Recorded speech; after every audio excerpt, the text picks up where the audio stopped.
Hey everyone, welcome back to Mike's Monsters. I'm Mike Monahan, and today we are finally able to talk about and review Predator Badlands after all of this time with the hype leading up to it. Badlands is directed by Dan Trachtenberg, again, who returns from Predator Killer of Killers that came out earlier this year on Hulu, an animated anthology, which is a lot of fun. Check it out if you haven't seen it yet. And also the big hit Prey from 2022 that kind of revitalized the Predator franchise after we had that really horrible time in 2018. The Predator was a pretty low point for the franchise, and Prey kind of was a breath of fresh air. And Dan has steered the ship ever since, and so far he hasn't gone too wrong, in my opinion.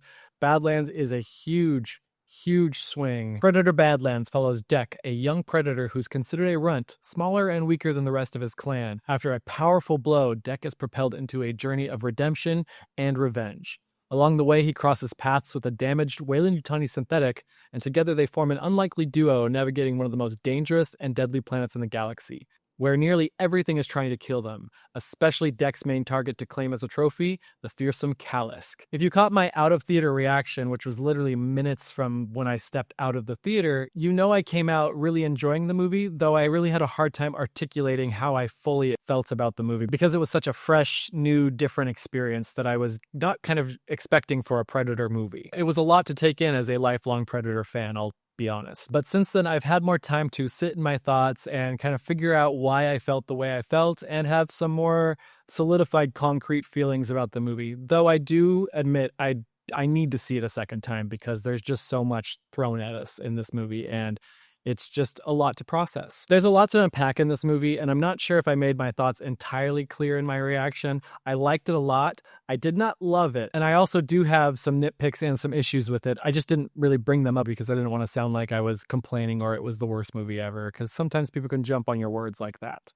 This is a very different Predator movie, not the standard formula at all, and that's not necessarily a bad thing. It feels like a Dark Horse comic come to life, something bold and unexpected that still feels rooted in this world that we know, but it takes us somewhere new. Predator Badlands is a story of Deck, a young predator brought to life wonderfully by Dimitrius Koloamatangi, who we follow as the main character for the entire runtime. And that alone is wild to say out loud. We spend the entire movie with a predator as the main character. That is just not something I ever truly honestly expected to see on the big screen. That was something that was going to live entirely in comics or video games or any other kind of media, but just not on the big screen. So the fact that we even have this movie, even if I like it, didn't like it, loved it, whatever, just the fact that it exists, I really appreciate that. It shows that there's a lot to do with this franchise still, instead of the standard hunt someone in Jungle City or something like that. We've seen that before in Predator 1, 2, Predators, the Predator, whatever, and Prey.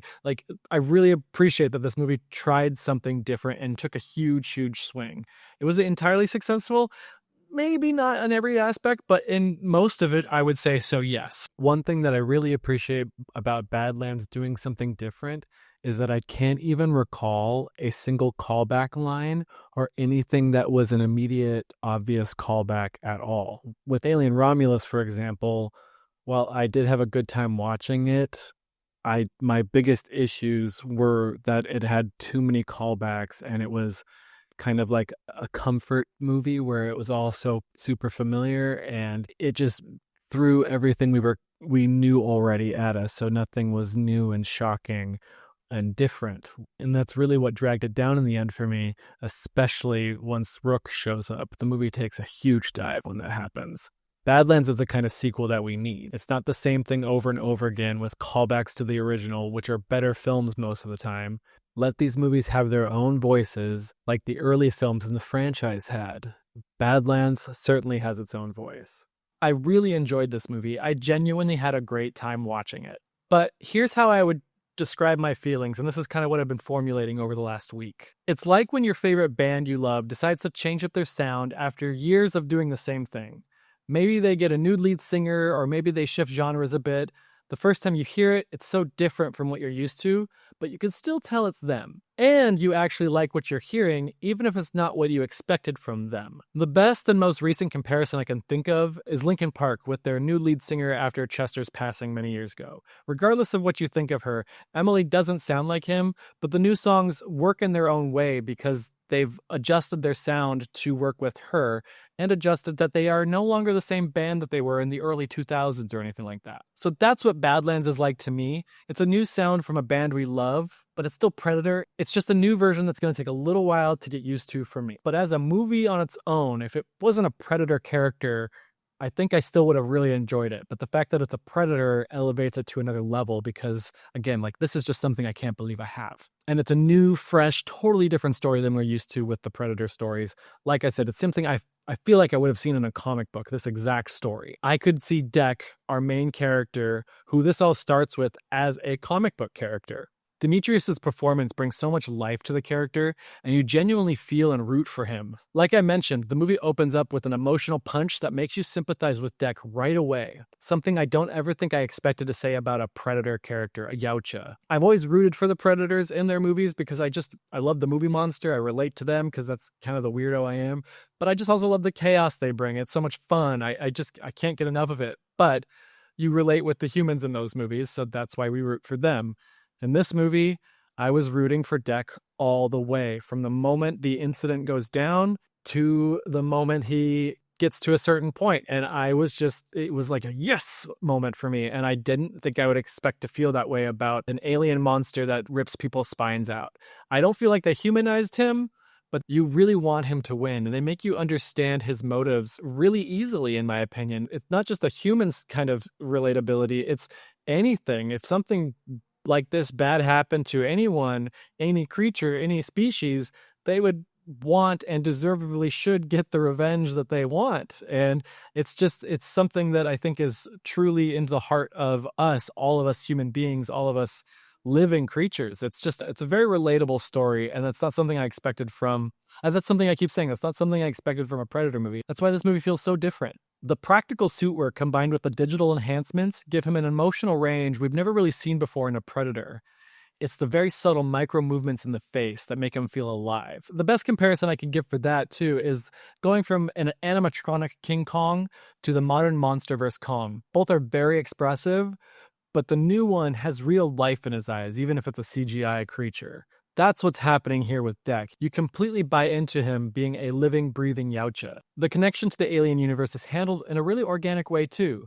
They throw it right at us without holding our hand, and it works. Though the first time Deck meets Thia, one of Elle Fanning's characters, the one that's missing her legs, it was a little jarring at first because she's a lot more chatty and had a little quirkier tone than the rest of the film leading up to that point, which had a lot less dialogue until she got there. But once I got her vibe, it all clicked. Thia is a lot of fun and has some great and inventive action sequences. I would love to see her come back in more films. I can see her becoming kind of a fan favorite synthetic. And Elle Fanning, like I said, plays two characters, Thia and her identical synth counterpart, Tessa, and both performances are distinct and fun to watch. One's more sinister and the other's more genuine, and she really sells both. Tone-wise, Badlands leans much more into the adventure than the usual action horror thriller tone of the past Predator movies. There are some lighthearted scenes that definitely make that PG-13 rating feel a bit noticeable, but I would not say that that carries through the entire film. Just a few of the small moments give me that PG-13 vibe. And I wouldn't describe this movie as a family movie like some of the reviews you may have heard and read have described it as. It's got the decapitations, it's got the spine rips, it's got the severed limbs, all the Predator goodness that you're used to from a Predator film. It delivers on all that. It's just with different colored blood. You get the bright green Predator blood, you get the white synthetic blood, and then you get other colors from various creatures on the planet Geta. But beneath that all, it's really a story about family. It's about family. More specifically, a found family and revenge. Two themes that actually work really well together in this context. The character dynamics are great too. There's more character building than we're used to in this franchise, which made me really connect with the group. You get those big Predator action moments that will make the fans grin ear to ear, plenty of brutal kills, but also a lot of quieter, more character-driven moments. There's one scene that even reminded me of the dinner table moment between Chief Brody and his son in Jaws. Just a simple, sweet beat that adds a lot of heart to the chaos, which I never thought I would see in a Predator film, and that it would work so well. It works in Jaws, and it works here. The world building is impressive too. It expands on the universe without over-explaining or deep diving into the Yautja lore, keeping a lot of the mystery alive, which I really appreciate. I don't want to know everything. I don't need to know everything. But now let's talk about the bud in the room. Bud. If you've been following any of the marketing or you've seen the toys, you likely know who I'm talking about. I am so curious how the fans are going to react to her. Not him, her. Personally, I didn't expect to, but I liked Bud. I can't believe I'm saying that because I was very, very hesitant, but I liked her a lot. She's not in the film a ton, but when she is, she's utilized really well, and sometimes often in really fun ways too. There are maybe one or two moments that lean into Bud's cuteness that really can show the PG-13, and I think that's where a lot of the people who have seen it are giving the family-friendly descriptions, but I did not feel like it was overdone. It could have really been overdone very easily, but I think they towed that line, and it was okay. I didn't hate Bud. I wasn't annoyed with the character, and like I said, I quite enjoyed her. But I am very interested on how the fan base is going to react to that character. Because of the reactions they've had leading up to it, I just can't wait to see what the final results end up being. The score by Sarah Sachner and Benjamin Wallfisch is fantastic. Two people from the franchise combining into one. Sarah Sachner did the Prey soundtrack.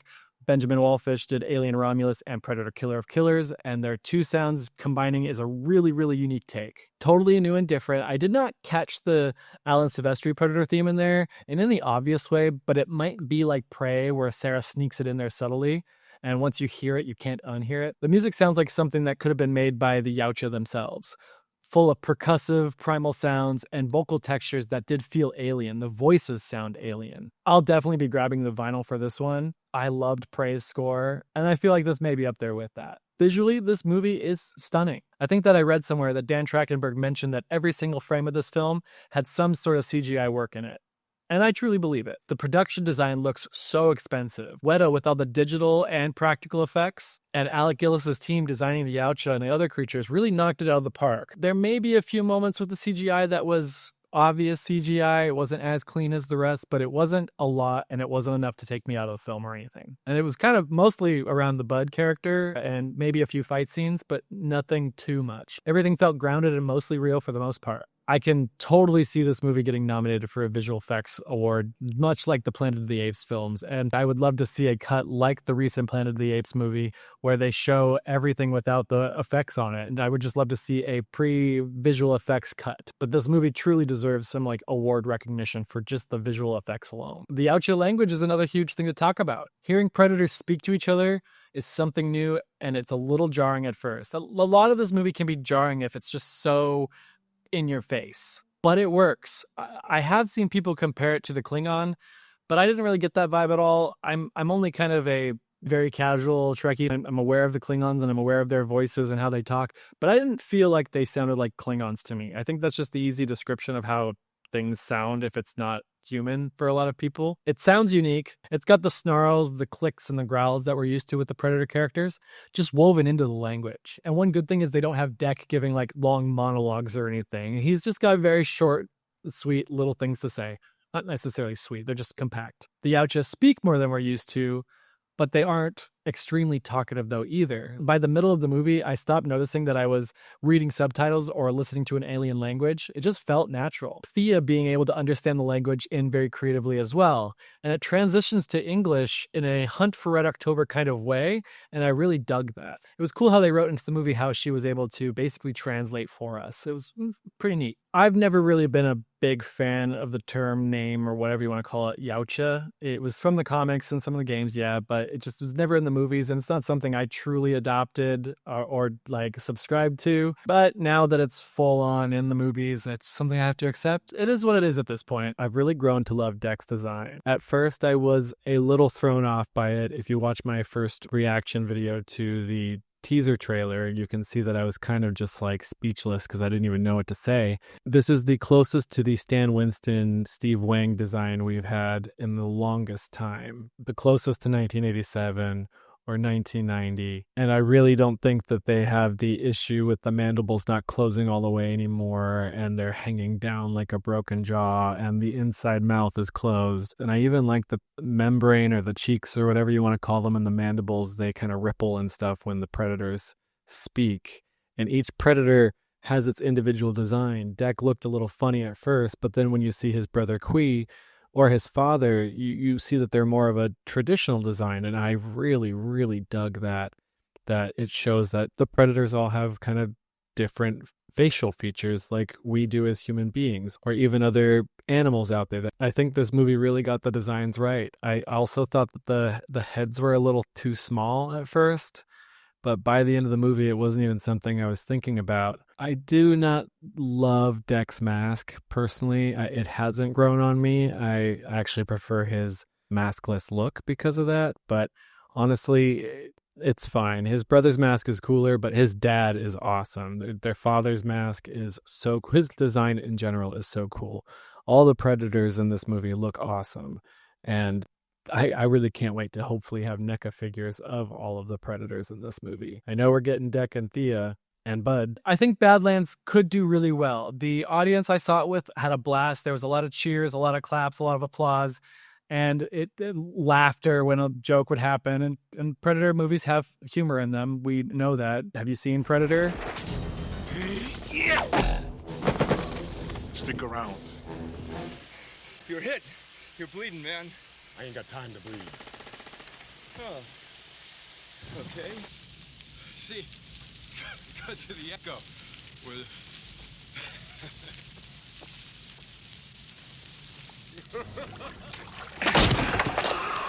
Bad idea. But yeah, there's humor in this movie too. It's not all serious and dark and grim, but I can see this movie doing really well and having legs at the box office if it gets good word of mouth, which I can see that happening. The Predator fans may be a little jarring for the Predator 1, Predator 2. If you haven't really liked anything after those movies, including the comics and the games and stuff, this movie might be a little difficult for you. But if you go in with an open mind, you may be surprised and have had a good time. So overall, as a lifelong Predator fan, I had a really good time with Badlands. And it's not a perfect film. I don't know if I love it yet, but with time, I think I could get to that point. I really do feel like this is something the franchise needed, just as a shot in the arm with just a different kind of medicine that we're used to. And it was great. It was a fun time. And I'm so curious as to what comes next in the story without saying anything. I know a lot of people have been asking me to rank Badlands in the Predator franchise list, and I honestly think it's too early for me to do that. It's just too different of a movie that I need more time with it. So yeah, Predator Badlands, it's kind of a different hunt, but a fun one that worked really well for me. And I can't wait to check it out again. It really feels like a Predator movie Predator fans have been waiting for their entire lives. At least I have. Go see it for yourself, especially if you're a Predator fan. You may just have a great time. And with that, thank you so much for watching Mike's Monsters. I really appreciate having you here, and I hope you have a great rest of your day. Bye!